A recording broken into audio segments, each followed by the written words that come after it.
And so what we have here, as you can kind of already tell, a little bit different. You see the skulls down there at the bottom.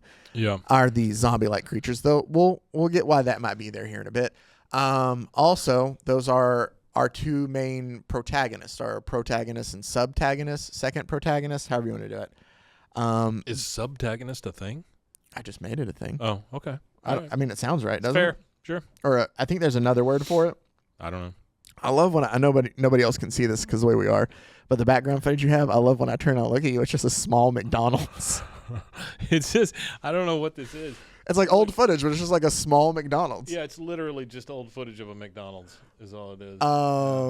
So do a Come get us, Powerbomb McDonald's. issue 1 right here, and we're introduced to Yua Still Rose and Cobra Sun, who are going to be the main. They're battling for the, I'm trying to remember, it's the Tokyo Grand World Heavyweight title that you see Yua have there. So It's this big match, right, between these two big stars of this promotion. Yeah. And we see it intercut in with backstage of her getting ready for her match, and she's talking to her daughter. This is which one getting ready? Yua. Okay. So Yua Still Rose is the woman. Rose. Okay. And she's going against Cobra Sun, who's the guy there. I saw the Cobra Sun part, the Yua part I couldn't They're make out down real for well. some, what is it, intergender wrestling. Intergender Wrestling Championship of the World. There you go. Da-da-da-da. But as she's back there with getting ready for the match, I don't know why. I think Lona. Is that her why child? am I forgetting her daughter's name right now? Yes. So Yua is the mom. Little Susie. And her daughter's name is, and I don't know why I'm blanking on this because it's the main character's name. Little Sally. Lona. There we go. Little I knew Lona. it was a Lona. Lona. Little So Lona. Yua is talking to her daughter Lona, telling her like, hey, like, she asked her like, what's wrong? She's like, I'm just getting ready for, this big match. I'm going out there doing something I love, and I just like doing that, but also like you being able to be here to see me do something I love. Yeah, sure. She's like, but you got to sit with your dad or with your uncle Blood here because your dad's got to work late. So you're going to go sit out there with him while we have our match. And Lona's like, but I want to, and she's like, no, like, go out there with your uncle. You can, watch. And about that time, like you see it cut in with her and her husband there of like, he's like, all right, go have a great match, hun. She's like, thanks. And she goes out for there. And she cuts this promo while she's out there about how like she's wrestling for her family and not just her daughter that's there, but everybody here is a part of her family. Like she's obviously the face of this group. Face and heel wrestling terminology. I feel like a lot of people know that. Face is for baby face. That's the good guy. And heel is the bad guy. That's right. She is the face in this. And Cobra Sun is the heel. And he comes out. Do you think you're a face? Between the two of us? Yeah. Yeah, I think you're the heel of the I'm the podcast heel? probably. Okay. I'll take that. But I like how when we look at each other here, we're looking off the screen. Oh. That's my favorite part. Did we? We can fix that real quick. No. Don't fix it. I like it this way. But it feels like infinity. But I kind of want to fix it now. No, don't fix it. It's great. You pointed it out Leave to me. it alone. I'm gonna fix it. Leave it alone. Don't fix it. Fine. So that's great for the podcast. People on audio, we just had an argument about fixing us. Our video is on the other sides of each other. Yeah. I'm sure that you're really sad that you missed out on that. So boy. Cobra Sun comes out. Behind the scenes. Yeah. Patreon.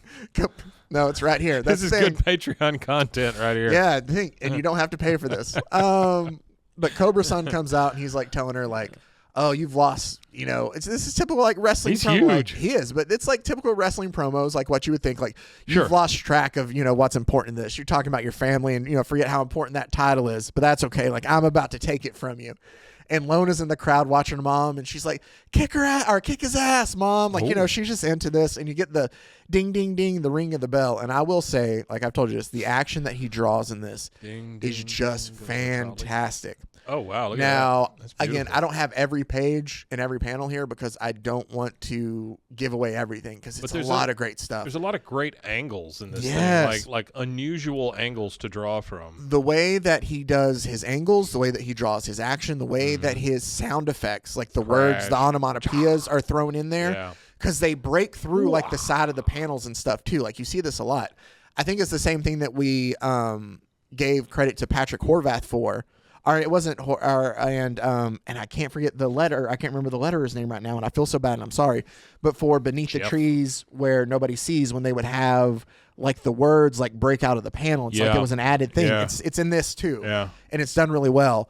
But so Cobra, it just makes you think it's super loud and super intrusive. And it's just it kind of creates that wrestling atmosphere for you.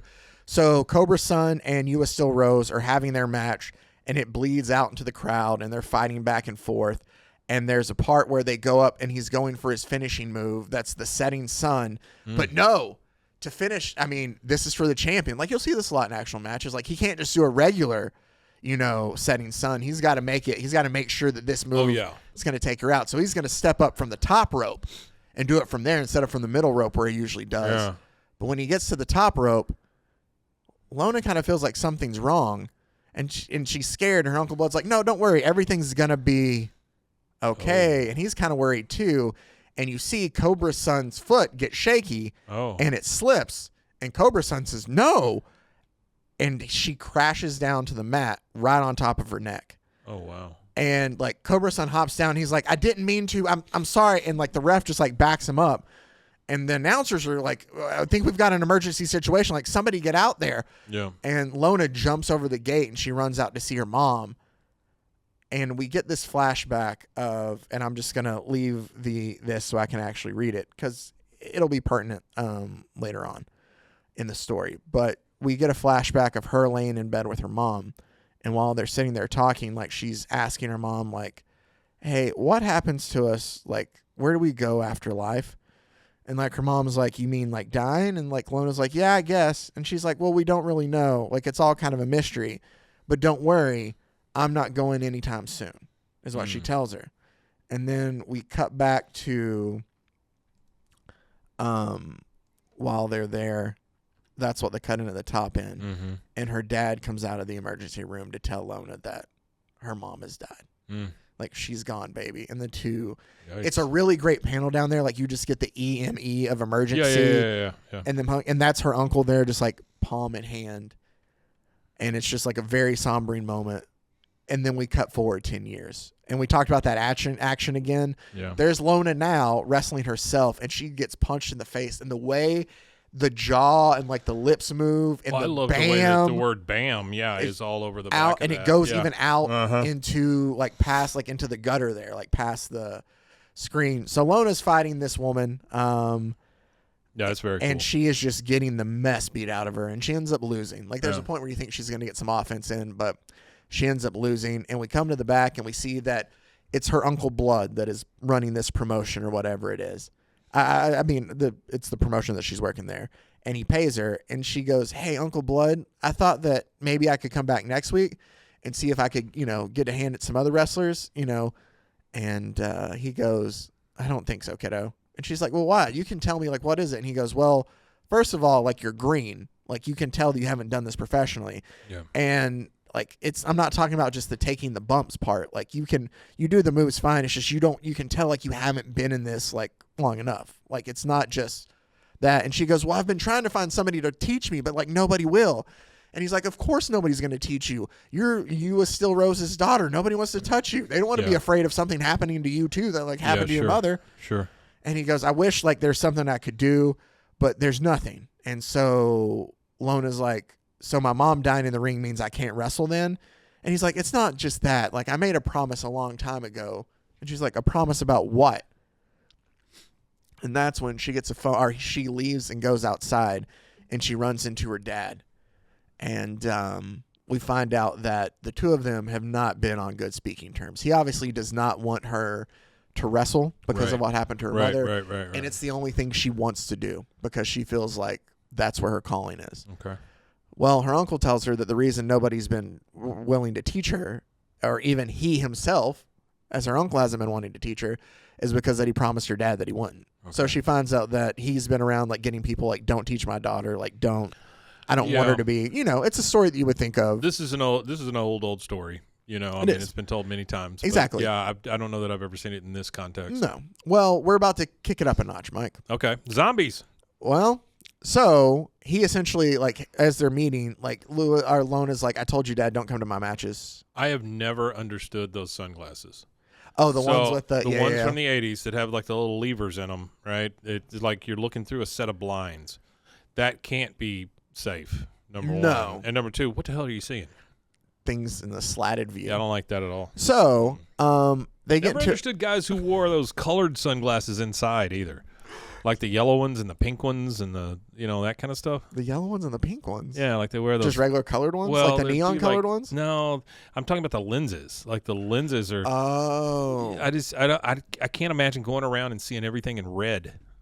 I mean, maybe you should try it. Maybe it's No. not that bad. No, So it's terrible. they get into a fight again there, and her dad kind of tells her, like, and if you keep going, you're going to end up just like your mom. Yeah, sure. And so Lona's like, all right, we're done here. And the guy with the slatted glasses that Mike keeps talking about is kind of watching from an alleyway as he sees what's happening. And he comes around and he goes, Lona, still Rose? And she's like, yeah, what? And he's like, oh, sorry, I didn't mean to frighten you. Just needed to talk. And she's like, are you from like another promotion or something? And he's like, no, not really, but I have been watching you a long time. And she goes, okay, man, like if you want something, like you can just see me after a show or something like that. Like I'm not here to talk. And he goes, maybe it'd be easier if I showed you exactly who I am instead.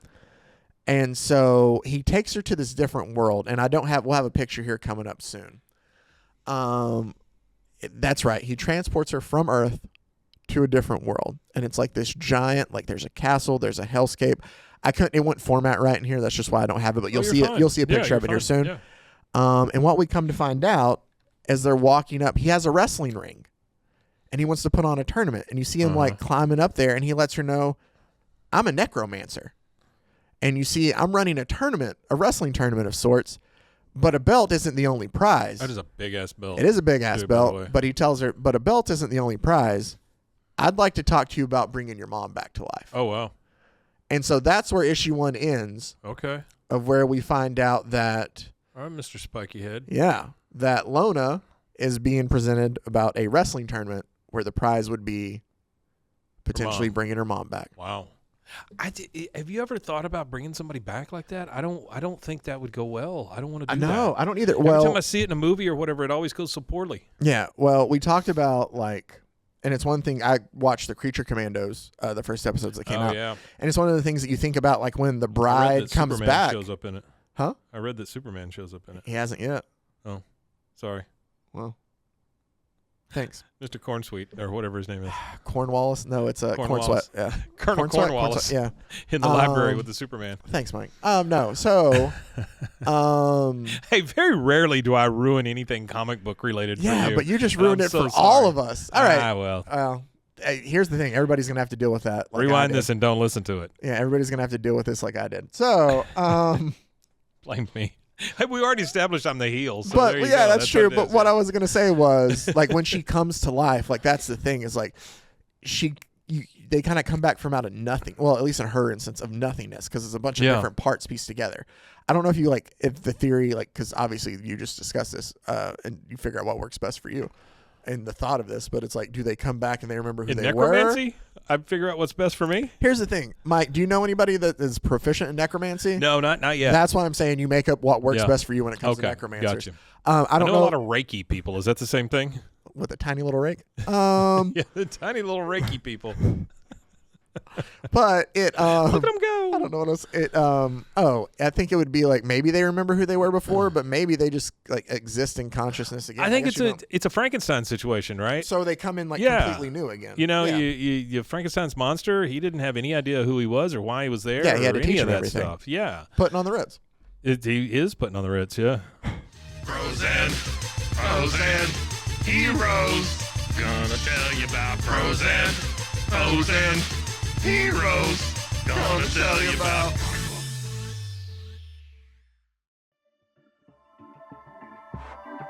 This has been a Rogue Media Network